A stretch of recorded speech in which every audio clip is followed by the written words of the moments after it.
teine pool selle asja juures on see, et kui sa majandusega midagi peale ei oska hakata, et läheb halvasti, tuleb kokku kutsuda koosolek.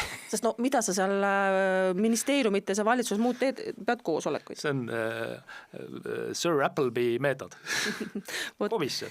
Ehk siis 18 kuuks kutsuti kokku ettevõtetes koosnev nii-öelda efektiivsuse ja majanduskasvu nõukoda, mis siis hetkel 10 kuukest on siis Riigikantselei juures tegutsenud. 10 kuu jooksul kogus majanduskasvu nõukoda kokku üle 700 ettepaneku, kuid siin juures on oluline hoopis teine number ja see on number 25.